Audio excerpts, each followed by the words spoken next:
Folks, when I came across this particular story, and it's an older one, I will grant you, but this particular story hits pretty close to home.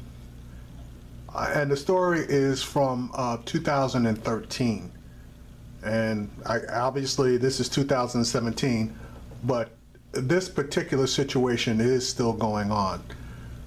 The story states California ships prisoners out of state to reduce its prison population.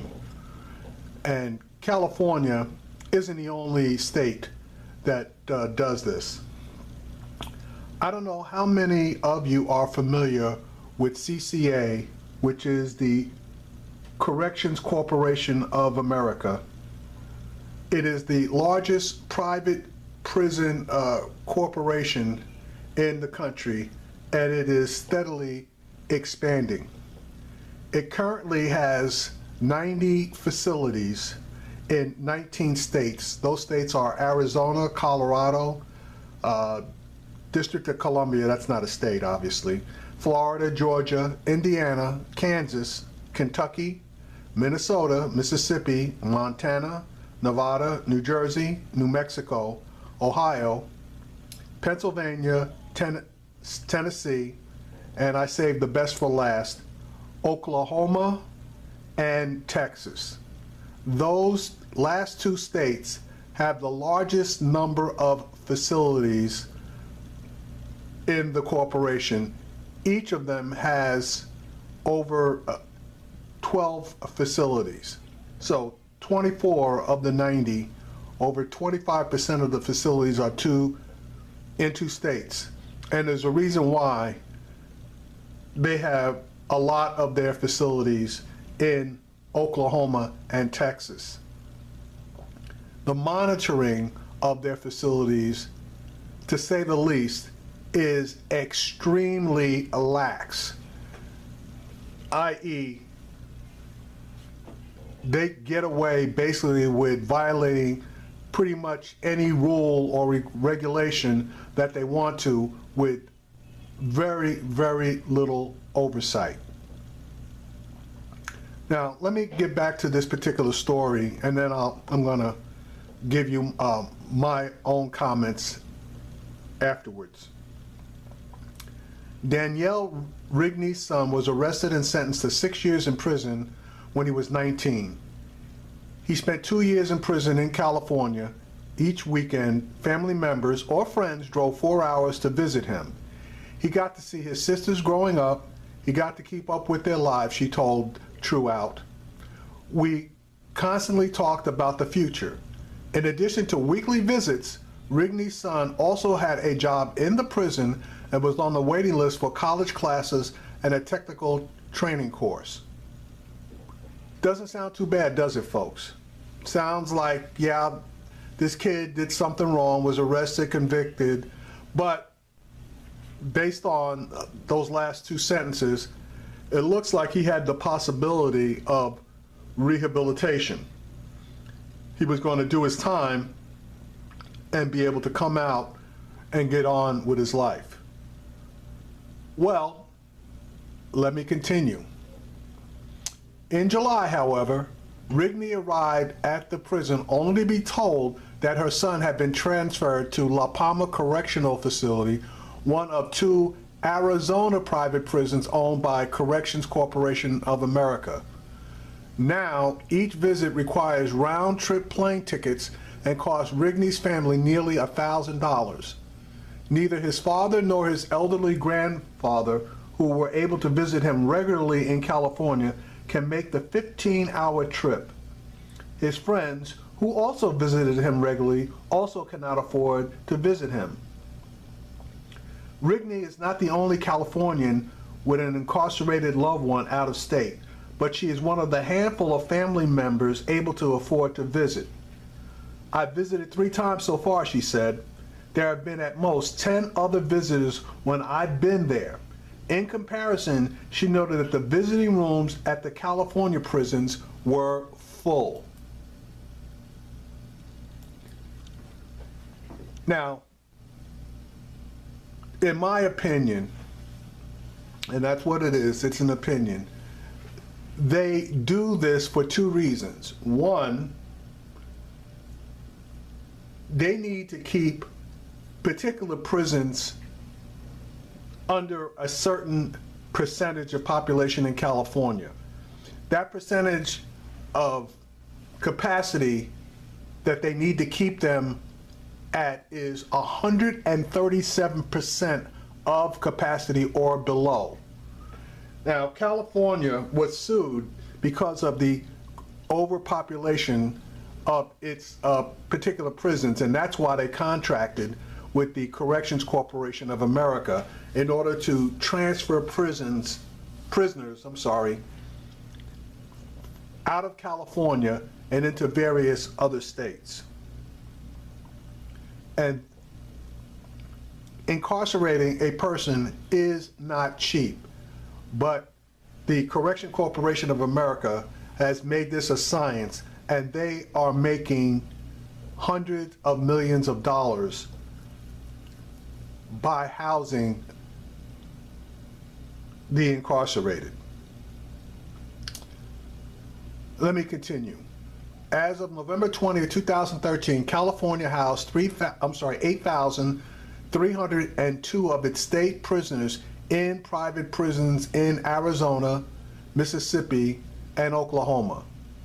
It sends more prisoners out of state than Hawaii, Idaho, and Vermont combined.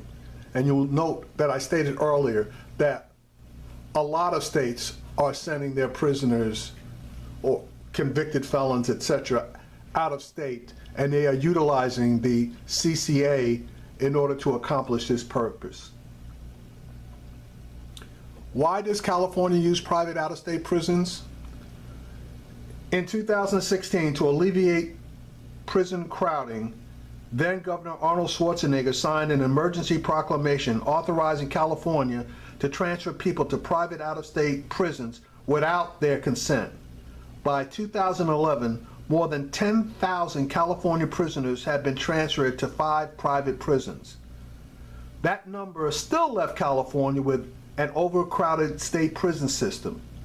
In 2011, in response to a class action lawsuit, Plata v. Brown, the U.S. Supreme Court ruled that California's severely crowded prison system prevented it from providing adequate medical and mental health care to prisoners, and that the state was in violation of the Eighth Amendment's ban on cruel and unusual punishment.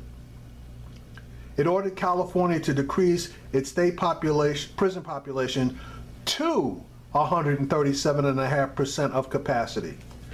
In October, the court extended California's deadline to comply until February 24, 2014. Now, you'll note that I didn't say anything about rehabilitation. The only thing they were concerned with was medical treatment and mental health care. So as far as prisoners being able to serve their time and attempt to better themselves, that was not part of the equation. And again, you'll note they were ordered to reduce it to 137.5% of capacity. Now, folks, that's about a third more than the prison is supposed to hold. Now, imagine if you're in an elevator and that elevator is filled to capacity. Most elevators will take, depending on the size of the elevator, approximately 8 to 10 people.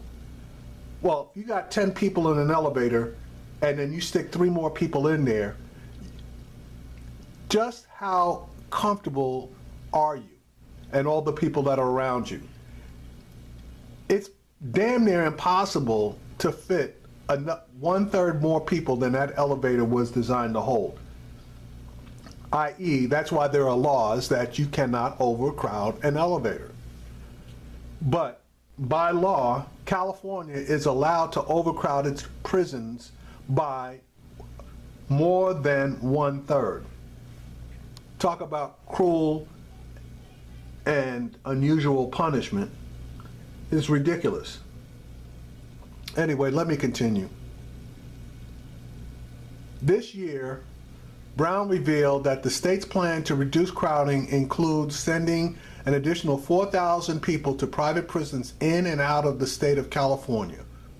California also will keep nearly 9,000 people out of state for another 3 years.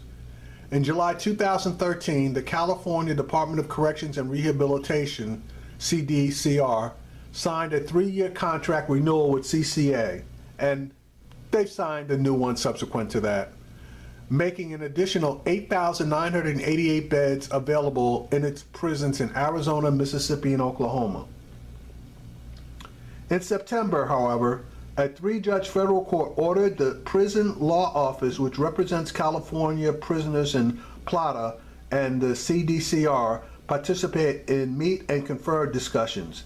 These discussions were supposed to include reducing sentences and possible release of those sentenced under the 3 strikes law, expediting the process of resentencing juveniles originally sentenced as adults, paroling the elderly and the medically infirmed, sending non-citizen prisoners to Immigration and Customs Enforcement before the end of their sentences, and any other means to reduce prison crowding, including relocation within the state. During this time, the court also ordered that California not enter into agreements to lease additional capacity in out-of-state facilities or otherwise increase the number of people sent to out-of-state prisons. This does not prevent California from utilizing the 8,988 out-of-state prison beds for which it already has contracts. Bonnie Madrid, a prisoner rights activist and member of advocacy group Californians United for a Responsible Budget, stated that she had been told by several prisoners that they were slated for transfers to a CCA-run prison in Arizona.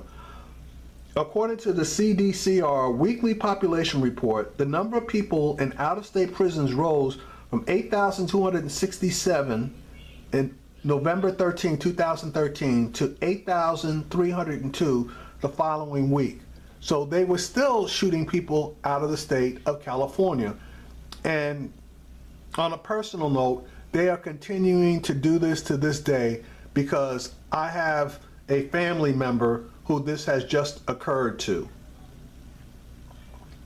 Problems with out-of-state private prisons.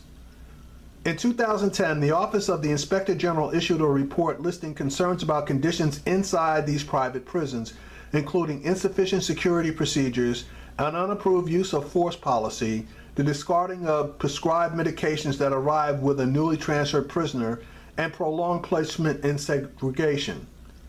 The report made little difference, and California continued to send prisoners to private out-of-state prisons. Now, I had mentioned earlier about Texas and Oklahoma. Some of the biggest offenders, as far as conditions are concerned, are in those 2 states. In June of 2013, Grassroots Leadership, an organization working to end for-profit incarceration, released the Dirty 30, a report chronicling CCA's 30-year history of prisoner abuse, scandals, escapes, lawsuits, and employee mistreatment. Although the report did not focus on the CCA prisons currently contracted by CDCR, it noted CCA's campaign contributions to California lawmakers included $234,500 in 2007 to 2008 alone, and another $100,000 to then Governor Schwarzenegger's 2009 budget reform, now coalition. 6 months later, the report notes CDCR sent an additional 2,336 prisoners to CCA prisons, extending their contract in a deal worth more than $54 million a year. In October 2011, a riot broke out at Oklahoma's North Fork Correctional Facility, a CCA-run prison utilized by CDCR since 2007. The riot began with a fight in the dining hall that spread to other parts of the prison. Nearly 50 prisoners were injured, 16 required outside hospitalization, and 4 had to be taken to a nursing home to recover in a safe environment. So that just tells you that the prison environment was not safe. Inquiries from alarmed family members in California were met with silence. We had no idea who was injured. California Department of Corrections is notorious for not notifying families of injuries, and we were so worried, one family member told the Oklahoman. Until their letters arrived, about 10 days later, none of us knew anything at all. The prison staff was not helpful in any way at all. We posted on Prison Talk desperately trying to get news. The following year, the Oklahoman reported that all people incarcerated in North Fork would be sent back to California by the end of 2012. However, CDCR has continued to house its state prisoners in North Fork, 2,296 as of November 20, 2013. In addition, 4 of the men injured during the 2011 riot had filed Bolton v. Figueroa, a lawsuit against the CCA claiming that poor staff training and understaffing led to the severe and permanent physical and mental injuries they suffered as a result. In an email, CDCR Deputy Press Secretary Terry Thornton stated that while CDCR had a plan that called for an ending to utilizing out-of-state prisons by June 2016, that plan is now in limbo due to the prison crowding case. CDCR would prefer to not house any of its inmates out of state. Thornton declined to comment on the lawsuit against CCA, noting that CDCR is not party to the litigation.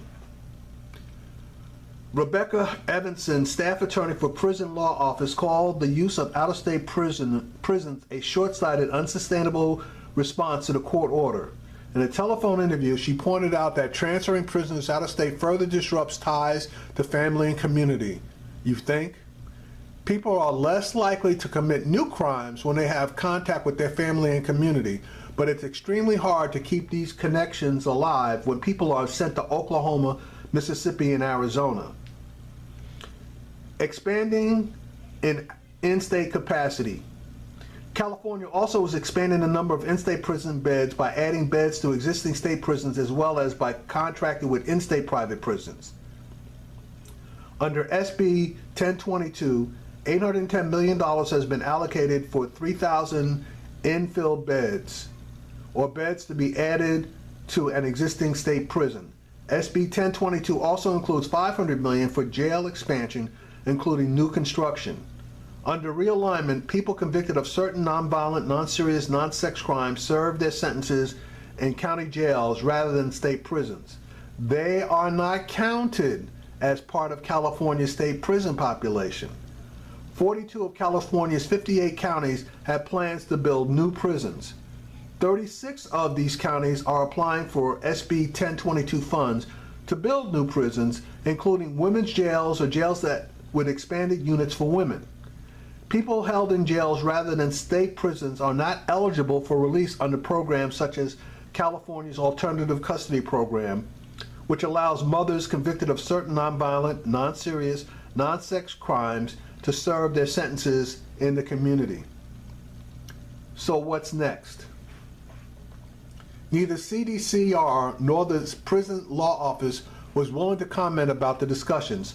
However, Rebecca Evanson came out strongly against California's push to expand its prison capacity rather than seriously considering ways to reduce prison crowding. California has ever-lengthening sentences, she noted. Expanding prison capacity doesn't address this. Keep in mind, it's not just building, it's also the cost of running these prisons. The only way for California to get a handle on its ever-growing population is to take a hard look at who's in prison and who could safely program back to the community. That means looking at sentence lengths, good time credits, etc. But the political reality in our state is that politicians aren't making the hard choices that would ultimately benefit California financially and safely. They just keep heaping on more tough-on-crime policies. CURB member Greg Gilmore agrees. It is worth noting that in filings with the court, Brown wrote that his new schemes would delay the return of out-of-state prisoners to California custody by a couple of years, while offering no suggestion that he was or is pursuing sentencing or further parole reforms that would lower the number of people in prison or state contracted custody. If Brown is serious about eliminating out-of-state custody by 2016, but not pursuing policies to reduce the prison population by at least 8,300, the current number held out of state, is there a solution other than building another 8,300 beds? He challenges the notion that the choice lies between utilizing private prisons or building additional state prisons. In California, it is clear that the idea that the limits to our problems with the solution being expansion of a system that maintains the horror of SHU or the involuntary sterilization of at least 143 women under prison health care. And I did a separate video on incarcerated women being involuntarily sterilized. Rigney spoke with her son 2 days after Thanksgiving. He said that the people incarcerated at La Palma have been told that prisoners who arrived between July and October 2013 will be transferred to North Forks Correctional Facility in Oklahoma. They've heard that they're getting ready for a new shipment of people, so they have to make room for them. So basically they're playing musical chairs with prisoners. They're moving them out of California, first to Arizona, then to Oklahoma. And I did a little bit of research, and from Oklahoma, if necessary, they're moving them to Tennessee and Mississippi. Good luck with any type of a family visit if you're located in California and you need to go to either Mississippi or Tennessee. It's just financially undoable. Rigney is not the only person who has heard such reports. CURB member Bonnie Madrid also has been told by Californians incarcerated in Arizona that there are plans to move them further away. According to her sources, 3 buses of people already have been moved from Arizona to the CCA-run Tallahatchie County Correction Facility in Mississippi. That occurred from November 13, 2013 to November 20, 2013.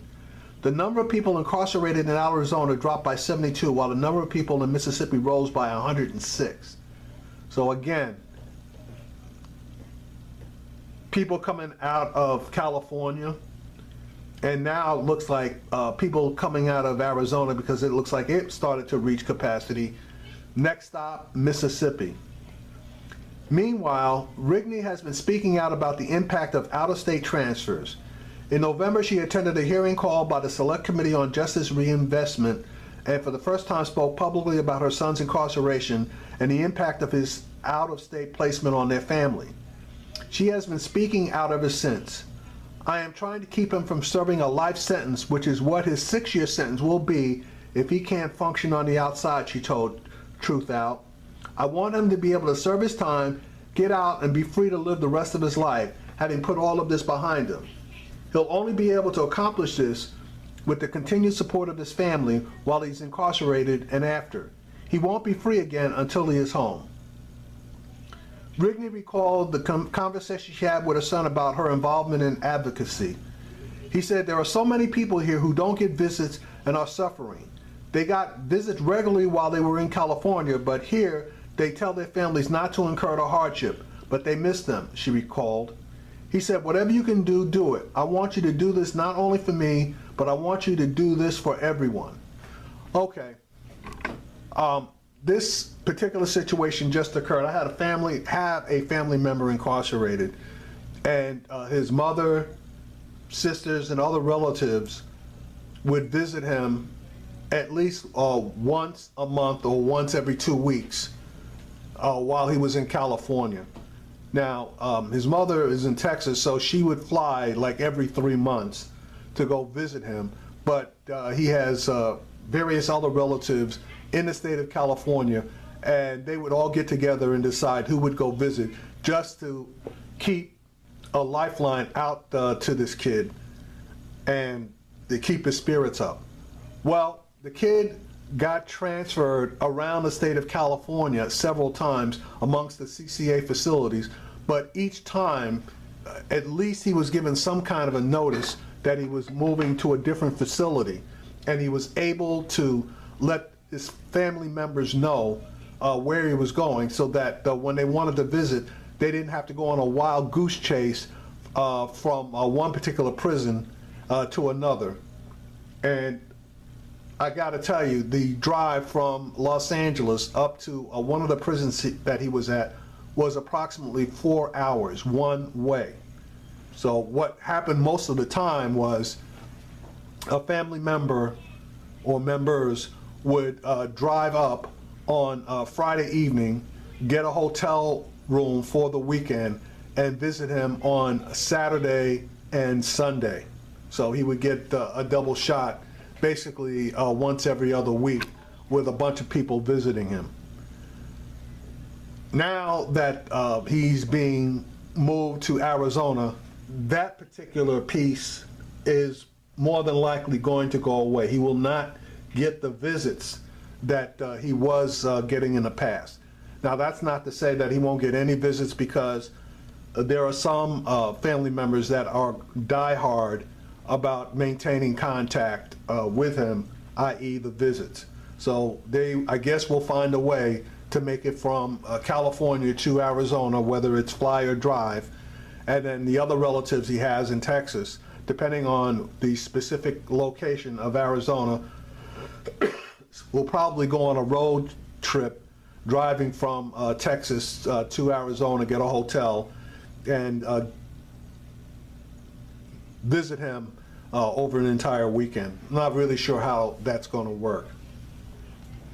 But now let me tell you one other thing. They do not make it easy for you to visit your loved ones if they're incarcerated. I say this because in the state of California, you have to fill out a form, and the form has to be approved in order for you to be able to visit someone that's incarcerated. Well, folks, there are a lot of roadblocks that can be placed in front of you in order to deny you the ability to visit someone. Number one, if you are a convicted felon and have already served your time, you are supposedly free and clear. And you are, except that you cannot visit anyone that's in prison. Your prior record invalidates your ability to visit. Number two, if you are not a convicted felon and you fill out that form and they make a mistake as far as going through your form and looking up your record, what they then do is they send you a letter back and they tell you that you have made an error on your form as far as your history is concerned. And then they want to charge you at least $40 plus the cost of fingerprints, etc., in order to complete another form to send back to them if you challenge the fact that they made a mistake on their record.